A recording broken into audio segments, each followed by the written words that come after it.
Hi there, it's Emma from Emma's Cards and Paper Crafts. Today we are going to be doing project number 6 of my Frames and Flowers series to see how many different projects I can make from the exact same paper pack. To be honest, I'd say we're about halfway through it now, so I'm gauging on around 12 projects probably from this paper pack. The paper pack itself comes with 3 12 by 12 sheets of DSP and then 3 sheets of die cut ephemera, frames, florals, different images. So this is going to be the next project. I've semi-prepared and these are the pieces I've got. So when I first saw this piece here, I thought, well, I'm going to pop the middle out, but I was like, I don't really want to waste that piece. So what I thought I could do was pop the frame itself up on dimensionals around the edge. Then I'm going to pop this bit back in the middle again and then use that as a background for a bunch of flowers. So this could be you could have make it as a birthday card or something. It's just like, here, have a paper bunch of flowers. The sentiment I'm going to be putting on it is, I couldn't be happier to have you as my friend, which is from the online exclusive Irresistible Blooms stamp set. So I haven't used this in a little while and I feel like it's about time I got it back out again. So that's what we're going to be doing today. So I can get these perfectly lined up, I'm going to put my frame down first, then I'm going to stick this piece through the gap and hopefully stick it down perfectly, but we'll see how that goes. So let's get some dimensionals on the back of this frame. So this is just a regular size card base in Petal Pink. So it is 14.5 by 21 and then scored at 10.5. So let's get our dimensionals. So these frames are generally made, I think, for US card sizes, which are slightly different to UK card sizes. So we will have a tiny bit of extra at the top and bottom of our card, but I may well put my card more towards the top, put my sentiment across the bottom. I haven't quite decided yet. No, I might put it central actually. Yeah, I'm going to put it central, and then we'll still put the sentiment towards the bottom though. And then, right, that's all of my dimensionals off there. So let's have a look. So we're going to have about that much gap either way, about that much gap either way that way. So as you can see, it's a slightly bit taller at the top and bottom than what we've got the sides, but that's not a problem. So next up, I'm going to put a little bit of glue on the back of this, and then use it as our background, so that even though we've got the pink frame around the edge, we're still going to have a white background like so. And because I've used wet glue, I can shimmy it into place if I'm not quite happy with it. So there we go. If I push down on my frame, look, that is pretty well lined up.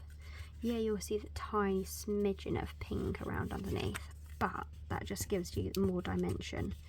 So I'm just going to make sure that's well below and the frame around the edge is not holding it down or caught down. And then we're going to use some dimensionals as well to put our bouquet in the middle. Where did I just put my dimensionals? Right next to me. I swear I'm going blind at this time of day, trying to film this many videos in one day, but the last couple of weeks of the summer holidays have just been mental, and I'm just suddenly playing catch up all at the last minute. So there we go. I'm going to tuck the bouquet in a little bit, I think, like that. So I've just got this scrap out, which is, I can't think of the name of the colour, it's right in front of me, but I can't read it because it's soft sea foam, because it's so small on my thing. So I need to cut this down a little bit, but first I'm going to stamp the sentiment on it, I think. Yeah. Yeah, I think I'm going to stamp my sentiment on it first. And what colour should we stamp in? What colour shall we stamp in?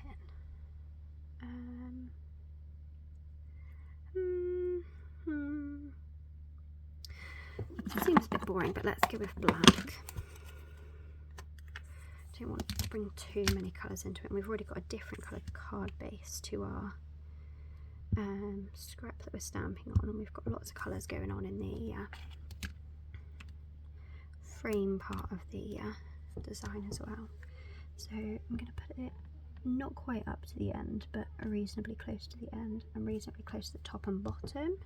On top rather than the bottom, so I can cut that piece off. Right, let's pop that stamp out the way so I don't go get my hands in it. Get my cutting board.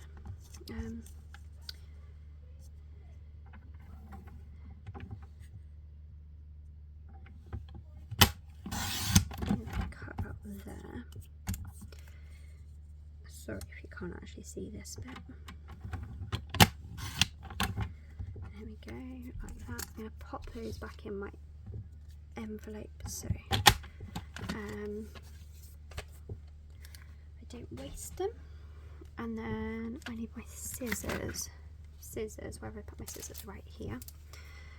And then I'm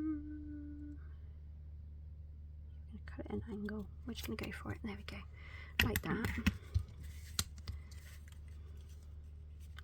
That right about here and butt it right up to the edge of the card, I think.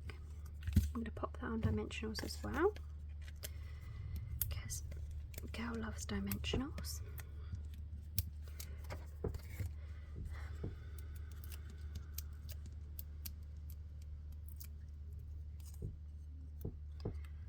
So not quite right at the edge, but almost the edge,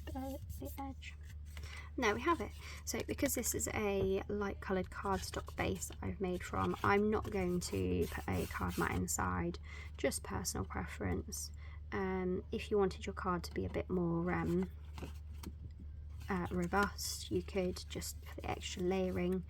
But because I send a lot of my cards through the post, I tend to try and keep them as light as possible, even though I've used quite a few dimensionals, because I don't want them to be going as large letter. I want them to go as a normal size card.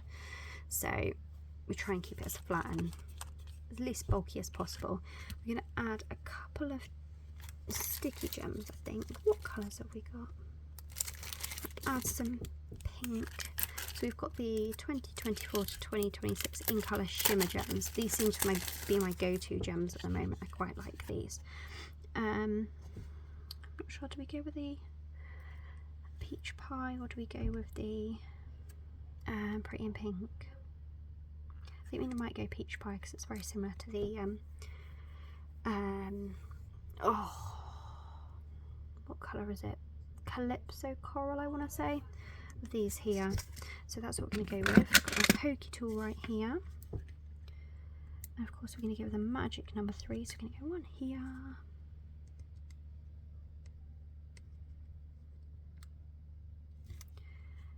one here,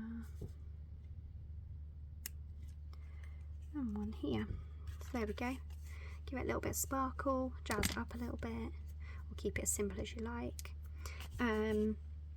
So this was project number 6 of my Frames and Flowers challenge. I hope you've enjoyed today's project and I hope you'll come back soon. Thank you for watching. Bye bye.